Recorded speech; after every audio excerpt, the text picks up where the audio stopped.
What's going on YouTube? It's Mid-40s Gamer here, coming at you with some more Elden Ring content. Today we're going to be taking a look at a video request by one of our subscribers, SF who wanted to see a video on how to get the Moonveil, which is a unique katana that not only scales off strength and dexterity, but intelligence as well. This weapon not only deals slash and pierce damage with bleed buildup on every swing, it also comes with a powerful skill that quickly draws the sword in an instant slash attack that fires off a wave of magical light.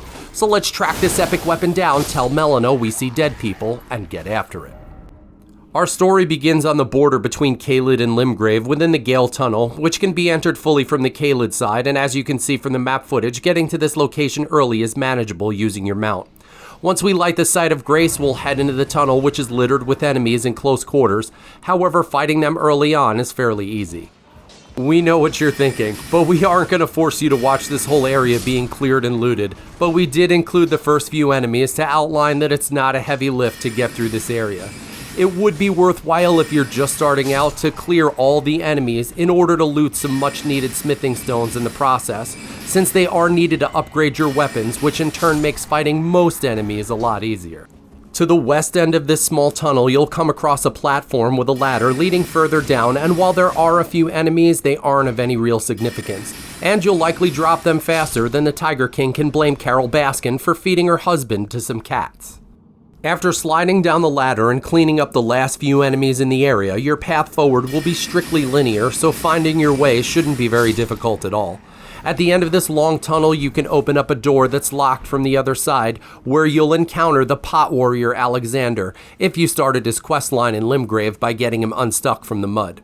If you're following his questline, he'll point you in the direction of Redmane Castle and a glorious fight with Starscourge Radahn, which is located in the southeastern area of Caelid. After completing his dialogue, there is a point of grace that you can rest and refit at before hitting the boss room. The boss that's preventing you from getting your greedy loot mittens on the Moonveil is the Magma Worm, which is a lesser dragon that wields a gigantic curved sword and is very aggressive within close quarters. It'll spew forth molten lava from its mouth, covering the floor as it runs from wall to wall, and we've tried to outline the best beginner strategy for you to use in the event that you're having trouble fighting this boss in this confined space. Although this enemy has a strong resistance to rot, we'll be using the Rot Dragon's Breath to apply a damage over time status effect, and then running away from the attacks as it slowly melts the worm's hit points. You can purchase the Dragon's Rot Breath from the Cathedral of Dragon Communion in Caelid for 1 Dragon Heart, and the Holy Symbol Decastic can be bought from the Hollow Twins at the Round Table Hold. If you don't have any Dragon Hearts, there is a sleeping white dragon near Fort Pharaoh in Caelid that you can kill for 5 Dragon Hearts. It's an easy kill, but it takes about 15 minutes of slashing its tail to bring it down.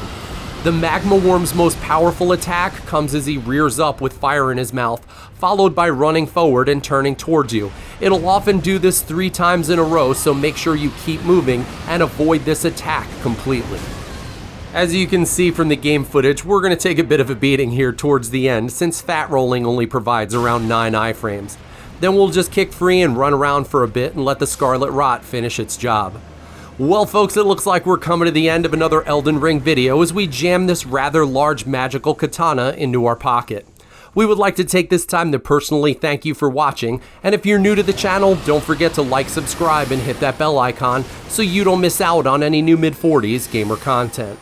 And if you aren't too busy wondering why a strawberry isn't an actual berry, but a banana is, leave us a comment in the comment section and let us know how we're doing. So until next time, just remember, the sound of a Star Wars lightsaber was created by pairing the sound of an idle film projector and the buzz from an old TV set. And as always, good hunting.